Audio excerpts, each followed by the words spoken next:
Good morning, Turning Point, and welcome to Wednesday. And what a great time it is, because we are now in spring.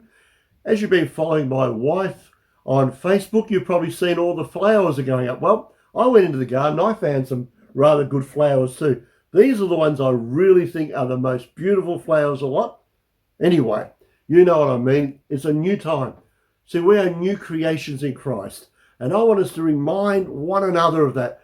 Get on the phone, talk to someone and say, you're a new creation in Christ. This is new times. God's got greater things ahead for us. In fact, I believe it's time for us to continue to have some fun. See, in Cranbourne, Turning Point, we've got a special games night. If you're not sure what it's about, jump on the website, jump on Facebook, find out how we can have an interactive games time. So this week we've got some great things, so don't miss out on it. Get involved in that. And so I look forward to seeing you tomorrow morning. Enjoy the word and some of the testimonies. Bless you now. Good morning, everyone, and welcome to our devotion today. Today we're looking at Matthew 18, and this chapter, it's really interesting. It really looks at dealing with sin, and the main part of the devotion, the main focus we had of our devotion was verses 8 and 9, where it talks about how if a part of your body is sinning, you've got to cut it off. That really focuses on how we got to avoid sin. If we're falling back into it, we need to get rid of that temptation. We need to stay away from it. We need to replace it with better things. And that is such an important part of dealing with sin. But then there's also being forgiving and loving and showing that love and forgiveness to others as well. In other parts of this chapter, you've got the parable of the lost sheep, where the shepherd showed so much love to the one sheep that wandered astray that it left the flock to go find this one sheep, and it's such an amazing story looking at it. And then you've got further down in the chapter, you've got this parable of the servant and the master, and how the master showed forgiveness to the servant that owed him money, but then later that servant did not show the same forgiveness to others, and in the end it got him thrown out because he did not show that love and forgiveness. But this chapter, as I said, this chapter is so interesting. It has how it talks about dealing with sin in so many different ways. You've also got dealing with sin in like the church or in friends, where it says to deal with the plank in your own eye before looking at the speck in your brother's, and how we really need to cut off. We need to get rid of our own sin, get rid of our own issues before we're able to show that love and forgiveness. As it says in the Bible, we can love because we were first shown love. And we get rid of our sin through the loving forgiveness of Christ.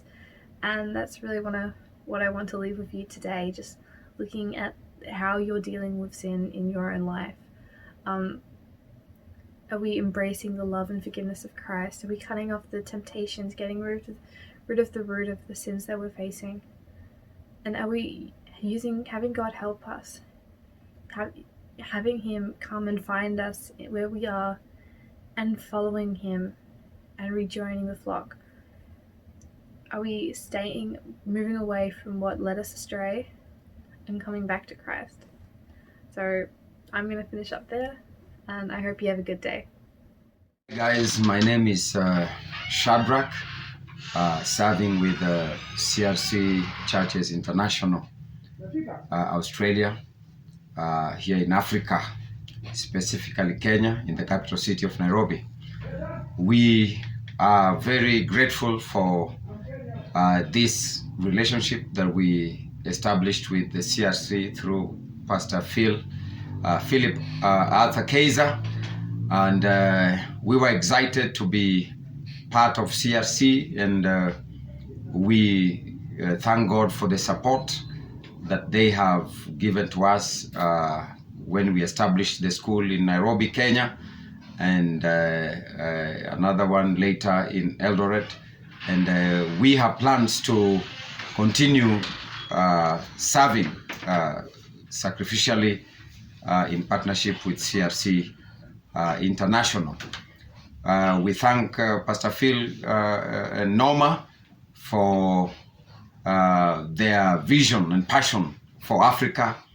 We are praying for you.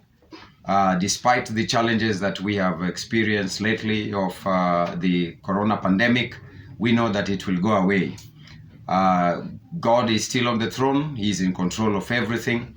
We continue to believe God for greater things, May God bless you mightily. May God continue to minister to you.